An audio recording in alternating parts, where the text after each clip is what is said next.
Degustando Conversas. Oferecimento Paraíba de Prêmios. Olá, bem-vindo a mais um Degustando Conversas. No programa de hoje, irei preparar para vocês uma receita de frango recheado com provolone ao molho de cajá, acompanhado de um delicioso purê de batatas cremoso. Também teremos a presença do professor Jurani Clementino, que mostrará para vocês um pouco sobre das suas obras. Tudo isso aqui no programa Degustando Conversa na TV Borborema.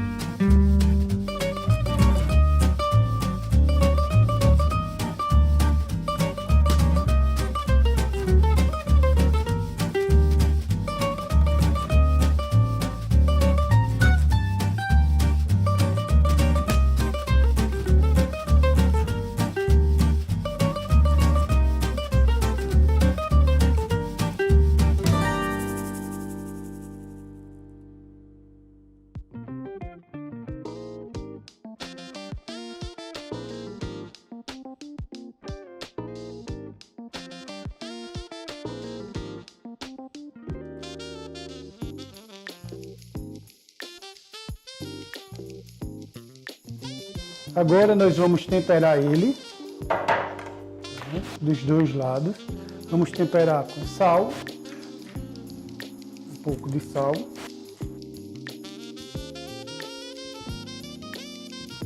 um pouco de pimenta. Pimenta e sal é uma coisa que fica muito ao seu critério, né? Quem gosta de mais salgado, embora a gente sabe que hoje em dia é necessário ter um certo controle com a adição de sódio na sua refeição. Eu, pessoalmente, não sou muito fã de muito sal, não. Suco de limão. Mesma coisa eu vou fazer do outro lado.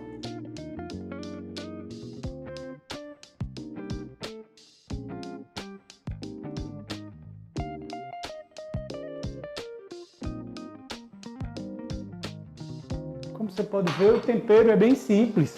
Esse é um prato que parece um bicho de 7 cabeças, mas é um prato muito simples, muito prático de se fazer.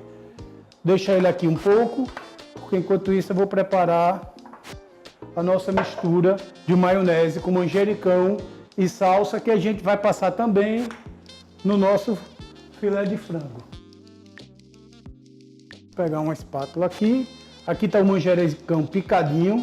Se você quiser, você pode colocar a folha inteira, mas eu preferi picar porque ele, como vai vir como tempero, não vai ser algo que vai ser jogado em cima, eu acho que eles picadinho fica melhor. Você pode usar salsinha ou salsão.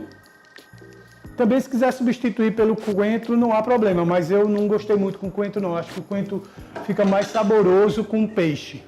Então, se você for fazer esse tipo de prato, trocando a proteína do frango pelo peixe, você pode colocar, no caso, o coentro, que ele dá um sabor mais interessante para ser usado com frutos do mar.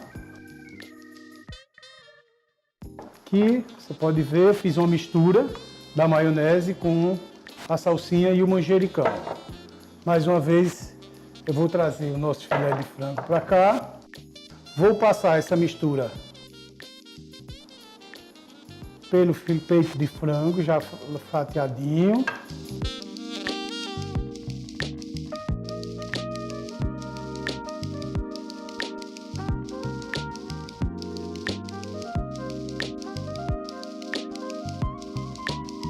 Esse prato, inclusive, se você quiser deixar esse peito de frango marinando por um tempo, você pode também. Aqui, como é um programa, a gente não tem muito tempo para marinar e o sabor dele também fica bom sem precisar do marinado. Agora nós vamos pegar de um por um e começar a montagem disso. Inicialmente eu vou colocar o provolone fatiado. Se você não encontrar na prateleira já ele fatiado, você pega o pedaço e leva para o rapaz lá no balcão e pede que ele lamine para você. Que em alguns locais você até encontra. Ontem, quando eu fui comprar esse, eu não consegui encontrá-lo laminado, então eu pedi ao rapaz do supermercado que fatiasse para mim e ele, sem problema nenhum, o fez. O palito de dentro, porque ele vai servir para segurar o nosso recheio.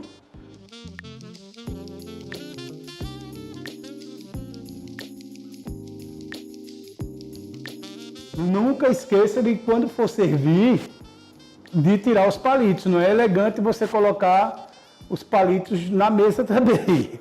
Então não esqueça, você colocou os palitos, mas na hora de servir, você deve retirá-los para o seu convidado não se machucar, né? Vai que ele não foi avisado que tinha palitos de dente e ele coloca na boca e se fere. Então, aconselho que você lembre sempre de retirar. Mesmo processo aqui, vamos enrolar também. Prender com palitos de dente, da mesma forma.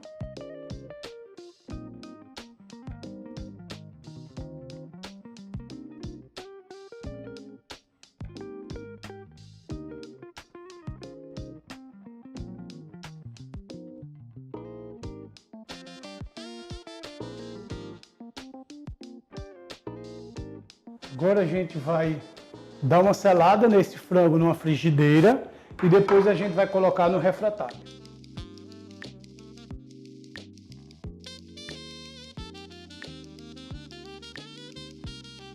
Vou preparar primeiro o filé de frango, depois eu vou preparar o purê e por último eu preparo o molho de cajá. Porque enquanto eu estou preparando o purê e o molho de cajá, o meu filé de frango já está ficando pronto. Fica mais fácil e assim eu consigo servir o nosso convidado mais rapidamente.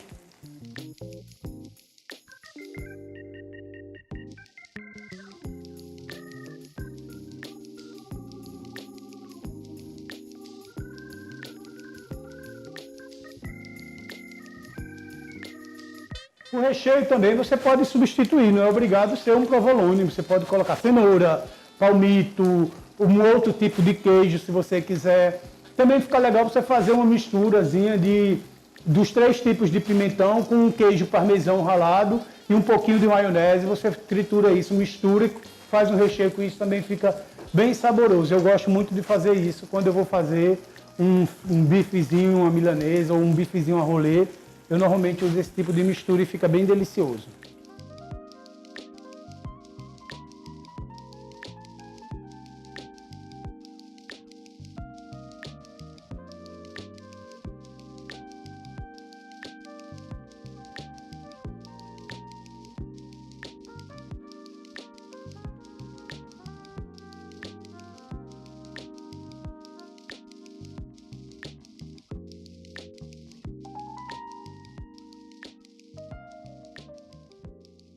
Vou desligar e já vou colocar aqui no nosso refratário. Você deve estar estranhando que eu não coloquei nenhum tipo de gordura dentro do refratário, mas o nosso frango, além de já estar com maionese, que já é um tipo de gordura, ele ainda vai ser regado agora com uma cervejinha, que vai ajudar exatamente na cocção no forno.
bem-vindo a mais um Degustando Dicas. Eu sou Túlio Maia e estou aqui hoje na Casa Paisá para apresentar para vocês uma nova proposta de diversão para você.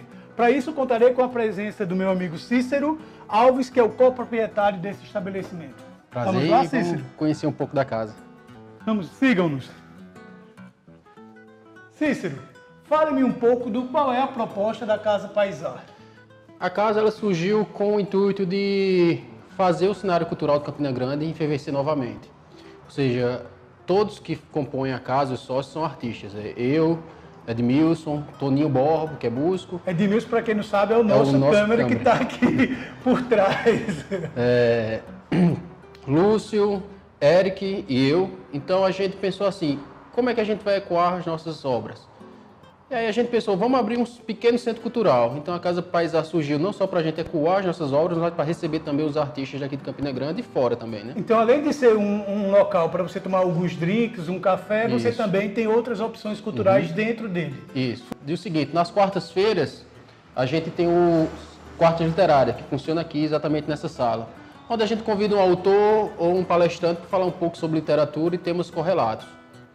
No domingo, a gente também aqui nessa sala, a gente faz o Cineclube, que aí são filmes nacionais e estrangeiros, com o intuito de debater e aprender mais sobre cinema. Além disso, a gente tem a nossa galeria.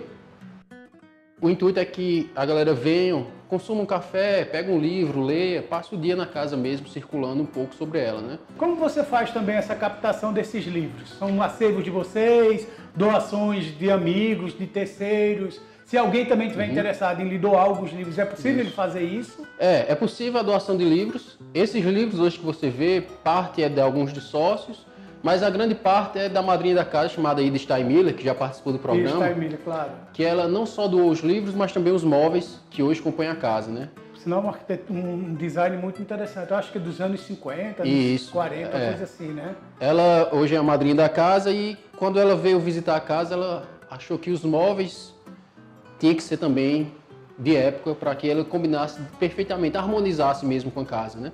Então aqui a gente tem essa biblioteca. A biblioteca hoje ela serve mais como apoio mesmo, ou seja, quem quiser já ler pode vir e tal, mas a ideia é que a gente faça que o sistema chegue também, que o povo possa pegar o livro e levar também. Nos fins de semana, nas sextas e nos sábados, a gente funciona com um bistrô, ou seja, a casa internamente vira um bistrô, como também a parte externa, da onde você veio, né? Então a gente tem sempre essa área. O intuito da gente, com as quartas literárias também, é criar uma pequena livraria, que a gente até está expondo ali os livros de alguns visitantes. Pessoas que já fizeram palestra ou sócio da casa. A gente tem ali no estante, deixa eu pegar para você e mostrar.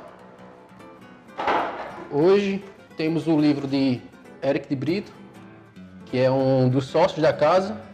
Acho que é que a gente entrevistou no Entrevistou programa também. Inclusive, ele lançou esse livro lá, que é a História Colonial da Paraíba. Esse eu vi, eu acho que eu tenho esse livro, eu acho que ele deu para mim também. A gente também está vendendo os livros de um poeta campinense, hoje em João Pessoa, Tiago Liafuc, que ele veio lançar os livros dele aqui. E a última palestrante, a qual veio, que é Fidélia Cassandra, que lançou Conheço também os livros também aqui. Os quartos literários servem muito para isso, assim, autores campinenses que não conseguem entrar nas grandes livrarias, então a gente está aceitando e vendendo aqui. A gente fez essa pequena livraria, né? O intuito é crescer, mas tá, né? Literalmente. Porque hoje em dia também você vê poucas pessoas vão muito vão pouco nas livrarias, né? Eu sou um dos que já estou um pouco viciado nessa história de estar lendo livros digitais, né? Eu possuo um desses e-books móveis e assim, eu tenho bastante livros baixados neles, eu acho prático porque, para mim, no caso, eu não gosto muito de carregar peso. Entendi. Então eu tenho uns 30 livros baixados nele e vou lendo ele tranquilamente. Ainda existe um pequeno charme ainda com o livro físico, né? Tem, a história se está pegando na folha, tudinho, eu acho bem legal também. E a gente funciona no final de semana o bistrô, né? Que hoje está sendo administrado por um novo sócio da casa que entrou, que chama Diego. Ele hoje organizou o bistrô. Por exemplo, a gente tem um currucupi, que é um prato com queijo, com macaxeira e outros ingredientes. Já temos um prato vegetariano para quem não come carne, que é o caldinho verde. E a ideia é que a gente sempre expandindo. Como a casa fazem apenas 3 meses que abriu, então estamos criando aos poucos, tanto o cardápio de E comida também, como de inclusive, bebida. é uma das propostas do bistrô é que ele não tem um cardápio fixo. Isso. O cardápio ele vai acontecendo naquele hora, naquele momento. Então, todo dia você lança uma coisa nova e os comensais que estão lá, eles vão provando exatamente do que você está fazendo no dia. É uma das propostas do bistrô mesmo. Eu acho bem interessante. A gente tem feito isso ultimamente, tem criado esse cardápio volátil, mas ao mesmo tempo algumas críticas positivas fazem com que a gente fixe alguns Você tem uns ingredientes. fixos, mas você tem que ter esses Isso, provisórios, temporários, no caso, que eles faz parte até da proposta de ser um bistrô. Porque o intuito da casa sempre foi o seguinte, é uma casa. Então a gente sempre está de portas abertas para receber quem quiser vir visitar, conversar com a gente. E não o intuito de um centro cultural distante do público, mas sim que aproxime o público. Eu vejo que você tem algumas peças soltas, tipo essas cordas aqui. Você também aqui tem proposta de fazer arte com artesanatos, essa coisa de produzir algo aqui. Quem chegar aqui, por exemplo, encontrou esse monte de cordas, outras coisas que tem para ela, pode inventar e criar sim. algo. Temos até a proposta da casa, ultimamente, a gente está realizando umas feirinhas aqui. Que aí mistura artesanato, mistura gente que cozinha e está fazendo, por exemplo, do pão, por exemplo. Então ele está vindo aqui apresentar um pouco sobre isso, pão artesanal. Teve cabeleireiro na feirinha também. Então tudo isso também é uma proposta da casa. Congregue tudo, né? Não só a arte que a gente conhece hoje como essa arte belo, que é a arte que a gente consome hoje, mas também as artes úteis, cabeleireiro, o artesanato. Claro que tudo isso faz parte. Inclusive a gastronomia é uma arte, é a Isso. arte gastronômica, né? Que não inclui só, no caso, hoje em dia, quando você fala da gastronomia, não é só a comida em si, tem Isso. todo um monte de coisas ao redor. Né? Estou vendo que você tem um espaço lá embaixo como se fosse um palco, Temos. você também tem shows aqui. A gente realiza os shows aqui. A gente recebeu já Toninho Borbo, que é um dos sócios. E a gente fez um show inédito em Campina Grande, que é de Mombojó, uma banda pernambucana que já está há mais de 10 Na anos na época do carreira. carnaval? Foi antes do carnaval. No carnaval também tiveram shows aqui, não foi? Tivemos sim. Enquanto a Nova Consciência foi toda realizada aqui. Com a apresentação de Cabroeira, Os Fulanos e aí várias outras bandas, né? O intuito do Quintal é que ele seja essa atração cultural com música. A casa tenha um pouco de cinema, literatura e outras artes agregadas nela de um também. modo geral, né? Isso, Cícero, agradeço a você por ter nos Eu que recebido agradeço. aqui e gostaria também que você aproveitasse para convidar o público de um modo geral para vir ao seu estabelecimento, bem como também divulgar as redes sociais da sua casa, da Casa Paisá. Isso. Fique à vontade. Então, quem quiser visitar a Casa Paisá, a gente está aberto de terça a domingo. Nas quartas-feiras, a partir das 7 da noite, a gente faz os quartos literários.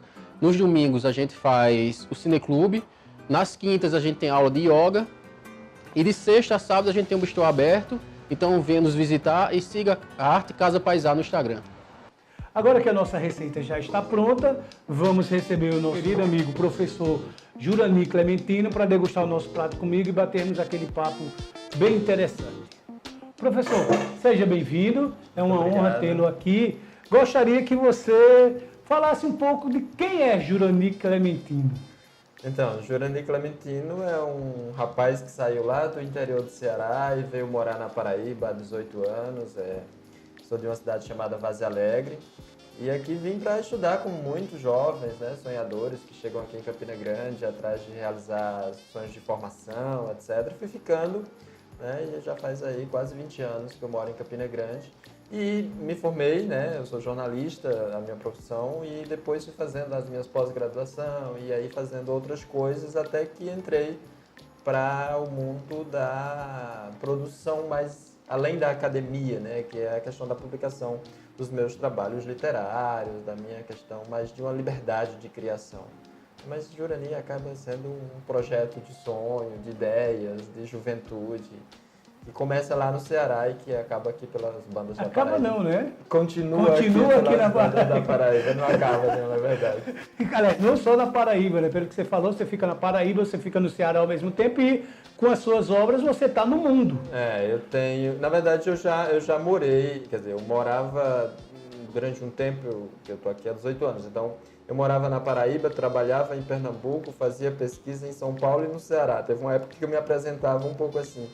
que era exatamente aquele momento que eu estava vivendo, né? Eu passei durante 12 anos sendo professor numa faculdade em Caruaru. Então eu ia todas as semanas para Caruaru e voltava. Geralmente 2, 3 dias por semana, né? Fazendo meu doutorado aqui, mas as minhas pesquisas em São Paulo, porque eu fiz minha pesquisa do doutorado em São Paulo. E aí é um pouco essa minha vida, né? Correndo, e para o Ceará eu vou sempre, porque meus pais moram lá, minha família continua lá, e eu estou sempre voltando para lá. Você falou da sua estadia, da sua estada em Caruaru, né, na universidade lá. Dessa sua estada lá saiu um projeto também, né? Eu trabalhei com alunos da faculdade do curso de jornalismo e aí a gente tinha uma disciplina que era produção audiovisual e nós produzimos 3 trabalhos com esses alunos, né, que são trabalhos bem experimentais, não é uma produção audiovisual profissional, talvez como os meninos produzem aqui, mas é uma coisa assim bem experimental mesmo. Então eu levei esses alunos, a gente conheceu uma região quilombola, uma comunidade quilombola, a gente fez um trabalho com eles em 2011, com essa comunidade, está disponível no YouTube. A gente fez também um trabalho documental sobre os gonzaguianos, que é um grupo de pesquisadores e colecionadores da obra de Luiz Gonzaga lá em Caruaru, e fizemos um documentário, levamos eles para a faculdade, então foi aquele momento em que todos eles estiveram lá conversando com a gente e ficaram muito felizes por isso também. Esse material está todo disponível na internet, mas e também nós estivemos 2, 3 anos depois na comunidade quilombola para apresentar o trabalho que a gente tinha feito há 3 anos. Porque é interessante você dar um retorno à comunidade, que você trabalhou em cima deles. Eles ficaram muito felizes, foi uma experiência muito interessante. E a gente gravou essa recepção deles ao trabalho que a gente fez e fizemos um segundo documentário com essa comunidade e levamos alguns esses líderes e dessas pessoas da comunidade para Caruaru, que fica a uns 70 quilômetros de Caruaru. Bem próximo, né? E aí a gente fez essa festa lá na faculdade, eles ficaram também bastante honrados com isso. Você estava falando dos gonzaguianos, daí também um dos seus livros fala muito da história do Gonzaga através do Zé Clementino, né? Do encontro do Zé Clementino com o Luiz Gonzaga, né? Isso. Esse livro, na verdade, foi a minha primeira produção literária, que é uma biografia de um compositor de Luiz Gonzaga, que é o Zé Clementino, né? Um cearense, também é um primo distante. Não sabia, ele era cearense. É, cearense. Achava que fosse pernambucano. Não, ele é lá na minha cidade mesmo, ele é um primo meu. Na verdade, ele é o primo legítimo da minha avó. E aí eu sempre comentava sobre Zé Clementino, compositor de Luiz Gonzaga, e as pessoas ficavam interessadas por aquilo. Quando foi em 2012, todo aquele movimento do centenário de nascimento de Gonzaga, eu levei a proposta para a editora da Universidade Estadual da Paraíba, e eles toparam fazer o livro e eu corri atrás das histórias, né? Então voltei ao Ceará várias vezes para conversar com essas pessoas que ainda estavam... porque ele faleceu em 2005, então tinha viúva, tinha as irmãs, né? Tinha esse pessoal todo que conviveu em Caruaru e na sua terra também, você fez pesquisa nos 2 lugares também, né? Em Vaza Alegre, né? Vaza Alegre. A pesquisa foi basicamente feita em Vaza Alegre, que é a terra do Zé. Esses pesquisadores de Caruaru, né, são os colecionadores da obra de Gonzaga, eles contribuíram muito, mas depois que a obra tinha sido feita. Tanto que numa segunda edição a gente vai colocar isso. Por quê? Porque eu não conhecia essas pessoas antes de publicar o livro. Depois que eu publiquei o livro, eu passei a ter contato com elas e elas passaram a me dar informações sobre como foi importante a obra, o trabalho do Zé junto à obra de Luiz Gonzaga. Legal. Eu achei que você tinha feito, no caso, em Caruaru, mas não, você via, essa pesquisa veio do seu contato lá em Caruaru, você, através da sua história, da sua origem, é que você vai chegar até Caruaru, no caso, né? Caruaru foi uma atividade de trabalho. Só na parte dos quilombolas. Eu achei que o livro tinha vindo através daí também. Nem Caruaru nós produzimos um trabalho audiovisual com os gonzaguianos também. Que já foi pós esse livro. Que já foi pós o livro. O livro é de 2012, a gente lançou ele em 2013, lá em Caruaru, e a partir daí eu tive esse contato com esse pessoal. Certo. O seu livro atual, recente, né, que foi lançado, que é Noites do Forró no Sítio. Isso, quando eu li o título, ele me lembra muito aquela história quando eu era adolescente, criança, em Campina Grande. O São João de Campina Grande ele era muito feito nas ruas, literalmente, tinha as quadrilhas de ruas, e tinha muitos forrozinhos nos sítios, que era o dono do sítio mesmo era quem tocava sanfona, o vizinho dele, o primo, tocava zabumba, não sei quem tocava o triângulo. Então, normalmente no período junino a gente ia para esses sítios para fazer esse forró. Esse seu livro, ele é mais ou menos inspirado nesse tipo de situação? Trata-se de um livro de crônicas, então são 33 crônicas, e uma delas chama-se Forró no Sítio. E o que é esse Forró no Sítio? É um pouco essa experiência que você está mencionando, que é esse processo de sociabilidade das zonas rurais, que geralmente se dava nesses espaços de festa, de forró. E lá na comunidade que é uma experiência que eu vivi, né, que eu acompanhei, que meus pais também, toda a família, enfim, tinha um forrozeiro, um sanfoneiro, uma pessoa que produzia esses forrós todo final de semana. Então, assim, não era somente no período de junho. Então, quase todos os finais de semana a gente tinha um forró. E aí eu tento passar nesse livro, uma das crônicas desse livro, né, essa experiência das pessoas aprendendo a dançar, das pessoas paquerando, das pessoas conversando, a sociabilidade rural de um período um tanto quanto, não tão longe, mas um pouco distante, né? Eu gostaria que você comesse um pouco também, não então, faz mal, eu vou... conversando sempre muito, enquanto eu falo, você vai provando também. A sua... Eu estava observando que desse seu livro, embora seja o último trabalho seu, foi lançado agora em 2018, mas tem textos aí que são de quase 18 anos, aproximadamente, né? Do ano 2000, uma coisa assim. Tem. Eu escrevo há muito tempo, mas eu tive somente recentemente essa coragem de publicar em formato de livro, né? Eu sou colunista de um portal aqui em Campina Grande há 10 anos, né? E aí esses textos, alguns eu já tinha produzido, mas eu nunca tinha divulgado. E depois, outros eu fui produzindo, assim, com a necessidade de estar lançando, né? De estar colocando no portal. Então, tem muita coisa que é dos anos 2000, 2009, 2008, 2012. Tem alguns textos que são, assim, um tanto quanto antigos, mas que só foram lançados agora, porque eu criei coragem de lançar o livro, né?